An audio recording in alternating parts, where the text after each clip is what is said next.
Hello student, Namaskar. Today we are going to explain with reference to various stanza of Wind poem composed by Subramaniam Bharti from class 9 books Behave. So let's start today's wonderful video. First of all, we take first stanza. Wind come softly, don't break the shutters of the windows, don't scatter the paper, don't throw down the books on the shelf. There, look what you did. You threw them all down. You tore the pages of the books. You brought rain again. ये है हमारा first stanza.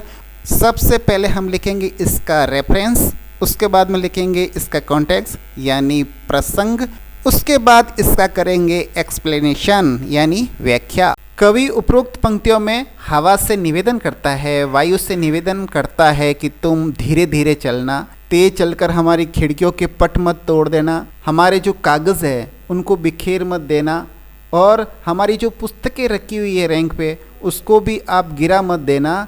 कवि तेज चलती हुई हवा से शिकायत करते हुए शिकायत के लहजे में कहता है, आप हमारी जो पुस्तक पड़ी है उसके पृष्ठ को फाड़ मत देना. और ये हवाएं जो तेज चलती हैं ये बारिश लेकर आती है. इस प्रकार इन कविता में ये कवि ने कहा है. उपरोक्त पंक्तियां हैं जो सुब्रमण्यम भारती उनकी कविता से ली गई है जिसका शीर्षक है वाइन. सबसे पहले हम रेफरेंस लिखेंगे और रेफरेंस इस प्रकार से लिखेंगे, these line have been taken from the poem wind composed by the poet Subramaniam Bharati. Subramaniam Bharati के द्वारा उपरोक्त पंक्तियां वाइन नामक कविता से ली गई हैं. The poem was originally compose in Tamil. ये जो कविता है वो ओरिजिनल रूप से तो तमिल भाषा की है and translated into English by A K. Ramanuja, और ए.के. रामानुज के द्वारा इसको इंग्लिश के अंदर ट्रांसलेट किया गया है. ये तो हुआ इसका रेफरेंस. अब लिखे कॉन्टेक्स्ट को इस प्रकार से लिखिएगा, these line describe the strength of wind that crushes each and everything which is lacking the power. अर्थात ये जो पंक्तियां हैं वो हवा की शक्ति का वर्णन करती हैं जो प्रत्येक शक्तिहीन व्यक्ति या वस्तु को नष्ट कर देती है. ये इसके अंदर प्रसंग है.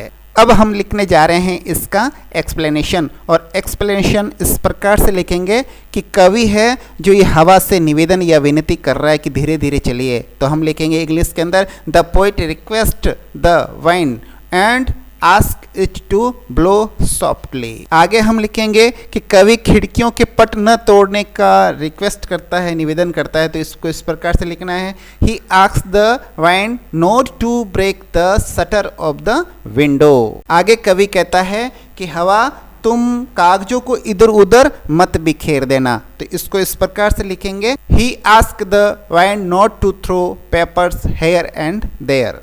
आगे कवि हवा से शिकायत करता है कि तुम जो सेल्फ पर रखी हुई व्यवस्थित किताबें हैं उनको कहीं बिखेर मत देना. तो उसको इस प्रकार से लिखेंगे, he request the hard blowing wind not to throw down the books that are arrange in the book shelf. फिर हवा चलती है और हवा उन पुस्तकों को गिरा देती है. तो फिर वो हवा से शिकायत करता है. कवि कहता है कि तेज चलती हवा से शिकायत करते हुए कवि कहता है कि उसने सभी पुस्तकों को जो सेल्फ पर रखी हुई थी उसे नीचे गिरा दिया है जिससे पुस्तकों के पृष्ठ फट गए हैं. इस प्रकार से लिखेंगे, he complains that it has thrown all the books on the floor and so it has tore the pages of the books.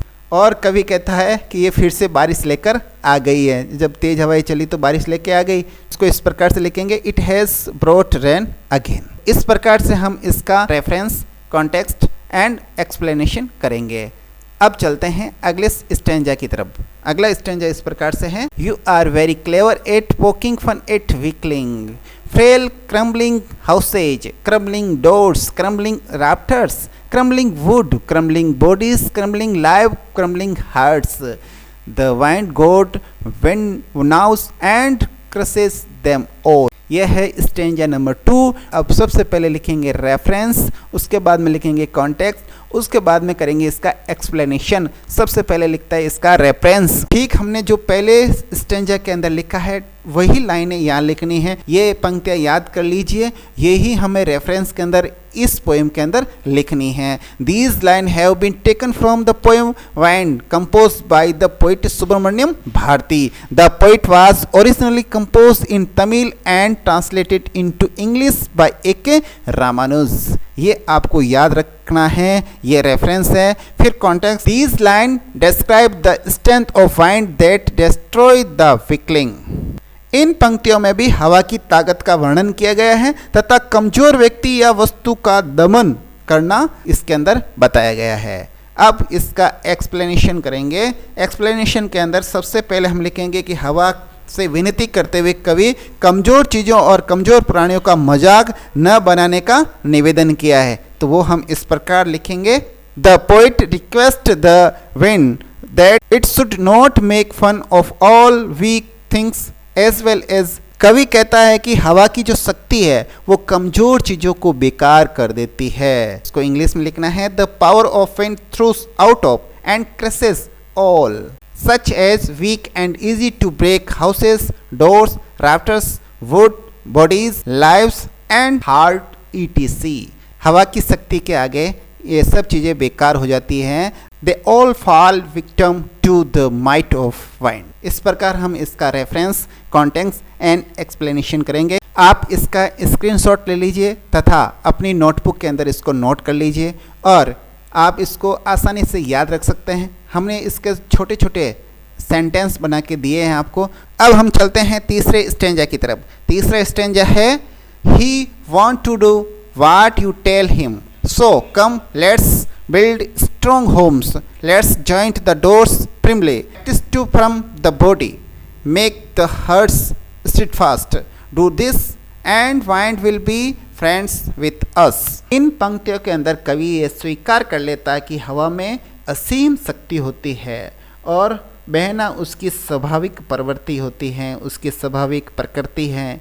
ये हमारे अनुरोध करने के बाद भी ऐसा करने से नहीं रुकेगी, इसलिए इसका सामना करने के लिए हमें मजबूत घर बनाने होंगे और हमें अपने दरवाज़ों को मजबूती से बंद करना होगा।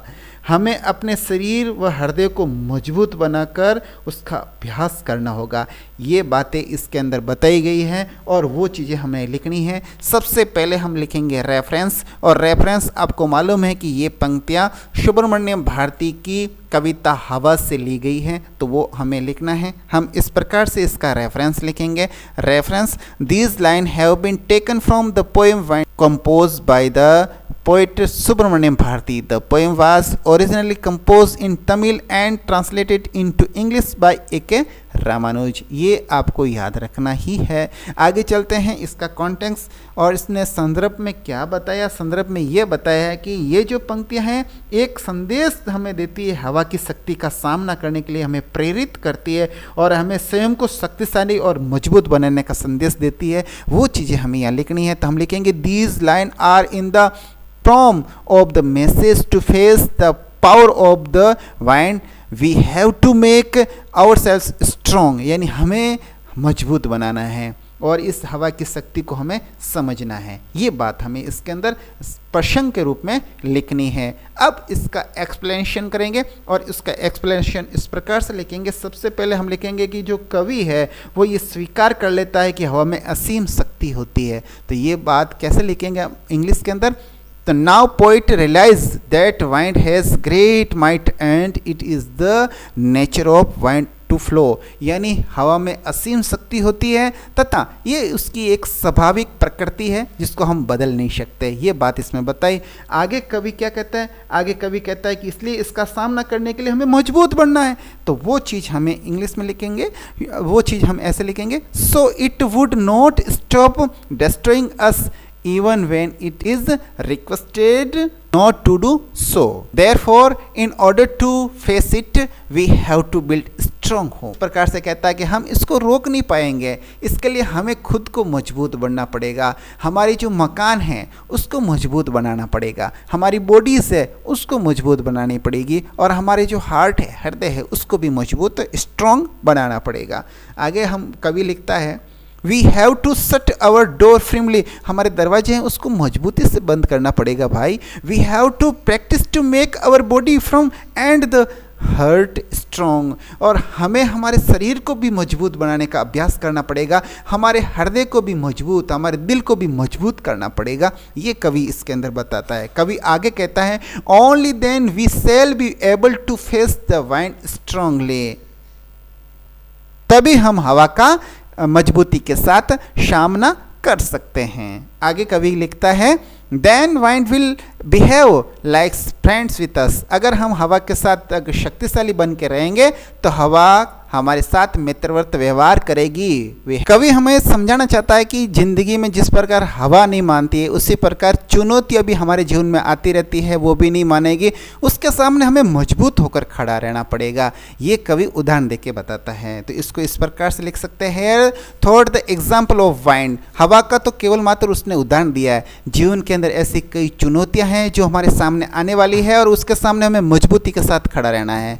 तो इस प्रकार लिखेंगे the poet wants to advice us, कभी हमें सलाह देता है that we should make ourselves physically and mentally, तो हमें फिजिकली और मेंटली यानी मानसिक रूप से और स्वस्थ रूप से मजबूत रहना है. Strong to face to challenge of life, हमारे जीवन के अंदर जो चुनौती आई है उससे मजबूती से सामना करना है. बिकॉज दीज चैलेंजेस और problems will surely come and these will not listen to our request like wind, जिस प्रकार ये हवा हमारा निवेदन नहीं सुनती है उसी प्रकार ये जीवन के अंदर आने वाली चुनौतियां भी हमारा कहना नहीं मानेगी, नहीं सुनेगी, हमें खुद को मजबूत होना पड़ेगा.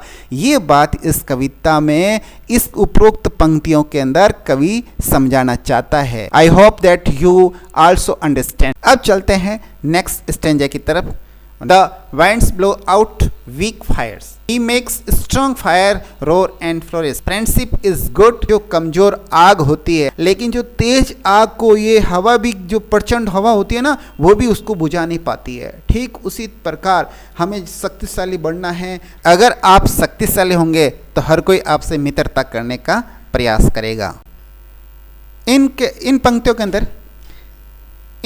के अंदर भी रेफरेंस वही है और कॉन्टेक्स्ट उपरोक्त पंक्तियों के अंतर्गत रेफरेंस वही है, हमें वही रेफरेंस लिखना है, आपको याद करके रखना है इन रेफरेंस को. This line have been taken from the poem wind composed by the poet Subramaniam Bharati. The poem was originally composed in Tamil and translated into English by A.K. Ramanujan. अब लिखेंगे प्रसंग कॉन्टेक्स्ट, जिसके अंदर हम बताएंगे कि हमें स्वयं को इतना मजबूत बना के रखना है कि हवा की शक्ति का हम आसानी से सामना कर सके. These lines describe that we can face the power of the wind only by making ourselves strong. इन स्टेंजा के अंदर जो पहली लाइन आई है the wind blow out weak fire, यानी हवा होती है वो कमजोर आग को हवा भी बुझो देती है. तो हम इसको हम जैसे ही एक्सप्लेनेशन करेंगे तो इसकी फर्स्ट लाइन को इस प्रकार से लिखेंगे the weak fire are blown out